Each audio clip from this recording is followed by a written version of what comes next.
This is CBB Today. I'm Spencer Ostroff, and with the NFL season ending last night, March Madness is officially on the clock. In this video, we're doing another AP poll reaction. We're going to talk about what I agree with and what I disagree with. If you're new to the channel, smash that subscribe button. We do these videos every single Monday, and without further ado, we'll hop straight into the number one team in the country. And at number one, this feels like a broken record at this point. We have the 23-0 Arizona Wildcats. In Arizona, they only played once this week. They played Oklahoma State at home, and it was complete and utter domination. That's the best way to put it. They won 84-47. Braden Burries had another nice game. He's really coming into his own. He had 15 points. Tobe Awaka is cementing himself as the best rebounder in the country. He had 12 boards off the bench. Look, he only plays 20 minutes a game, and he's consistently in double figures, so that's crazy. That game was a little bit of a tune-up for tonight's game. At Kansas, at Allen Fieldhouse, a top 10 matchup in the country, one of the best games we'll have all season, and it might be the most viewed game we'll have all season up to this point. I'm saying that because of the Super Bowl being last night. Football's done. A lot of those fans are probably looking for stuff to watch. They're gonna see a top 10 matchup on ESPN. Yeah. Darren Peterson, potential number one overall pick. Koa Pete and Braden Burries, Jane Bradley, Flory Badunga. Yeah, I think a lot of people will be watching this game. I'm hoping for a good game. I'm not going to make a prediction. I want to see a good game. That's my prediction. I think we're going to have a very good game. So, yeah, Arizona, they stay at number one, and we will move on to number two. At number two, we have the Michigan Wolverines for the second week in a row, and Michigan's week was kind of boring. They beat Penn State by 41. They beat Ohio State by 21. This week, they play at Northwestern and home against UCLA. They will win both of those games. Next week, they play at Mackey against Purdue, and then in Washington, D.C., they play Duke. Later in the year, they also play at Illinois and home against Michigan State. Out of those four games I mentioned, I think they will go 3-1. I will be surprised if they go 4-0, because those are four very tough games. If I had to pick one, I'd say they're going to lose at Illinois, because Illinois is kind of a tough matchup for them with the size. But look, Michigan, I'm pretty confident that ending the regular season, they will have 2 losses. I don't know what's going to happen in the Big Ten tournament. Weird stuff happens, but I think they'll end with 2 losses. They'll be a 1 seed. I think they'll walk to the Final Four. I'm not too worried about them. Like, they're in the same tier as Arizona. It's them, and then there's a gap. So they're the cream of the crop in college basketball right now.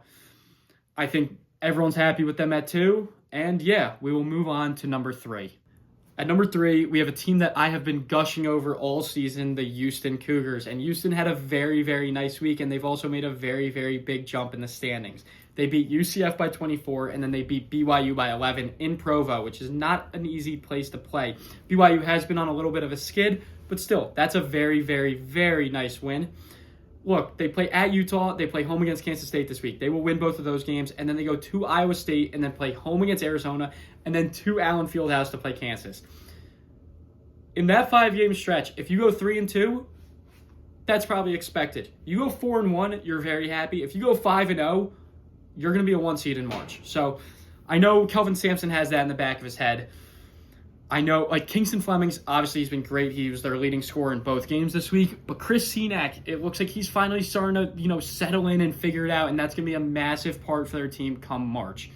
So, look, Houston, I'm happy they're finally back up to the top 3. They're one of my favorite teams to watch. I'm not a fan of them, but I just love Kelvin Sampson. And I love, like, Emmanuel Sharp and Kingston Flemings, Uzan, Tugler. Like, I just love their team. So, yeah, I'm happy to see them at 3. I think they'll stick around the 3, 4, 5 area for the rest of the season. And yeah, we will now move on to the number 4 team in the country. At number 4, we have the Duke Blue Devils, who have moved down 1 spot after a loss at North Carolina on a buzzer beater 3. Like, look, you moved down a spot because other teams did really well behind you, like Houston, but it's not a bad loss, right? Like, obviously, Duke expects to win that game. They were 6-point favorites. They want to win that game. They're not in the business of getting moral victories and all of that. But come, Selection Sunday, that's not going to matter. Duke is still in a good position to get the 1 seed out east. And, yeah, I mean, they killed Boston College. They play at Pittsburgh tomorrow. And then they play Clemson this week at Cameron Indoor. So, look, a few games to get right. Then Syracuse, and then Michigan. So they have 3 games before the Michigan game, which could be the game of the year. That's going to be a top 5 matchup, neutral court, stars will be out. Win the 3 games before the Michigan game, and yeah, you're just fine. Just don't let this unravel your season. We've seen that happen in years past with other teams like Iowa State last year. Don't let a loss like that just make you guys fall apart. I think they'll be fine. Shire's obviously a great coach. Cam Boozer's the National Player of the Year. So, yeah, Duke's at 4. I'm happy to see they didn't move down more than that because, they've lost 2 games this year by a combined 4 points. That's pretty crazy. So, yeah, Duke's at 4. We will move on to number 5.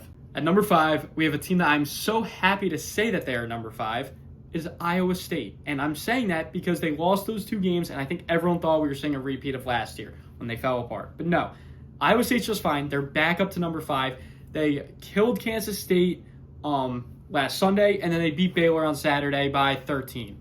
They have at TCU this week and then home against Kansas. At TCU's a sneaky tough game. That's probably a quad 2A game, and then obviously versus Kansas is quad 1, and then versus Houston at BYU after that. So a very, very tough schedule coming up. You lose 1 or 2 games, you're fine with that. You just don't want to just unravel like I mentioned they did last year. You have at TCU, home against Kansas, home against Houston, at BYU, at Utah, versus Texas Tech, at Arizona, versus Arizona State. You lose 2 games in that, 8-game stretch. 6-2 to end that year with that schedule is amazing. Even 5-3, you're okay with. Losing 5 games in the regular season total, that's fine. You just don't want to unravel. You don't want to start losing 6 or 7 games. But, yeah, I'm happy to see they're back in the top 5. And, yeah, we'll now move on to number 6. And at number 6, we have the UConn Huskies, who suffered their second loss of the season this Friday night at St. John's. And it's really a neutral site because when it's convenient for UConn fans, it's Stores South. But when they lose, it's a road game at St. John's. So, look, I'm not trying to get onto UConn's case too bad. I kind of took a little bit of a victory lap because I just said, a few weeks ago, I don't think this UConn team is as good as people think. They were ranked 3, and I just did not think they were anywhere near the 3rd best team in the country. They were struggling with a lot of teams that they probably shouldn't have been struggling with, and look, maybe it finally caught up to them. They have 7 games left this season. I'm expecting them to go 6-1. If they go anything worse than that, I would be worried. I'd be very, very worried about them going into March. And yes, I did say they were the most overrated team in the country. I also said I have no doubts that Dan Hurley will get it figured out come March and that they could make a very deep run into March. So UConn losing at St. John's does not kill their season. Everything they want is still right in front of them. They still have the 5th best odds to win the national championship. Braylon Mullins is only going to get better. Solo ball, they need more out of. He needs to get way more consistent. And Terrence Reed needs to start hitting his free throws. If 2 of those 3 things can happen, UConn will be a force to be reckoned with. So I'm not too worried about them, but I got to keep a close eye on these last 7 games. So, yeah. UConn's at 6, and we will move on to number 7. And at number 7, we have Nebraska ball, who moved up 2 spots in the rankings this week. Obviously, they started 20-0, and then they dropped 2 games in a row against Michigan and Illinois. They had a little bit of a get-right game at Rutgers on Saturday, and then they have a quick turnaround tomorrow. They play Purdue at home. This is no longer a cute story for Nebraska. You got to win this game. You're expected to win this game at home. If this game was at Mackey, you get a pass if you lose it. Now, this is your last big opportunity to cement that resume and cement yourself as a top 3 seed. Top 2 seed is really what they're probably gunning for at this point. So, look, they have 8 games left, and it's a pretty light schedule. They go to the California schools. They play at Iowa. They play home against Maryland and Penn State. There's a lot of winnable games left on that schedule. Not winnable. There's a lot of games they should win left on that schedule. So if they end with 3 or 4 losses, they will be the 2 seed probably in the Midwest. And yeah, I don't think Fred Hoiberg is going to complain about that. And I think this might be the year that Nebraska gets their first ever tournament win. So Nebraska's at 7, and we will now move on to number 8. At number 8, we have the Illinois Fighting Illini. And I don't think Brad Underwood is into moral victories, but when you go to Michigan State at the Breslin Center and you lose by 3 points in overtime, I know deep down Brad Underwood knows it's not the end of the world. He knows, especially when Keen Wagler shoots 2 for 16 from the field, that it's not the end of the world. So Illinois is going to be just fine. They play versus Wisconsin and versus Indiana, both at home this week. So, look, are they definitely going to win both those games? No. But are those 2 kind of get-right games after a loss at home that are pretty nice games to add to your resume. Yeah, so look, Illinois is going to be just fine. They have a very, very nice resume. I do believe they will end up being a 2 seed. That could change. They could drop down to a 3, and maybe, just maybe, depending on what happens with the teams in front of them, they could move up to a 1 because their resume is very, very nice thus far. So Illinois is at 8, and we'll now move on to the number 9 team in the country. And at number 9, I honestly didn't think I'd be saying this team would be back in the top 10 this season, but we have Kansas. And look, Kansas has looked great, and even without Darren Peterson, they've looked really, really good. Melvin Council and Trey White are studs in the backcourt, and Flory Benuga is having an unreal year. So Kansas, I can't believe I'm saying it, but they are capable of winning a national championship, especially if Darren Peterson is... Look, I'm not you're not expecting him to play 40 minutes a game, but if he can give you 30 minutes a game consistently, which is a big question mark, they're dangerous. They are very, very dangerous. And we talked about it before, but they have a top 10 matchup against the number 1 team in the country tonight at Fog Allen Fieldhouse, and then they play at Iowa State on Saturday. If they can go 2-0 in those games, they might move up to top 6, borderline 5, because those would be 2 absurd wins. Obviously, they beat BYU last week, and they also won at Texas Tech. Granted, there was no Christian Anderson. You still won at Texas Tech in conference, on the road in college basketball, which we've talked about all year, is very, very hard to do. So, look, Kansas, right now they're a projected 3 seed. They can definitely play their way up to a 2 seed. And, yeah, it's good to see them back in the top 10, one of the best programs in the sport, and Bill Self is one of the best coaches in the sport. And with that being said, we will now move on to the number 10 team in the country. And at number 10, we have the Michigan State Spartans, who had a little bit of a turbulent week. They lost at Minnesota, which you probably can't lose that game, right? Minnesota's 11-13. They just lost to Maryland yesterday on their home court. But they bounced back with a very, very nice win against a top 5 Illinois team, top 5 last week. So, look, Michigan State, they're a very confusing team for me. I'm not a big fan of them. I just don't think their offense is good enough to do damage come March. I think their ceiling is probably Elite 8. I don't know. I don't want to count Izzo out in March, but their offense scares me. Their defense is very, very good, so that is obviously a plus.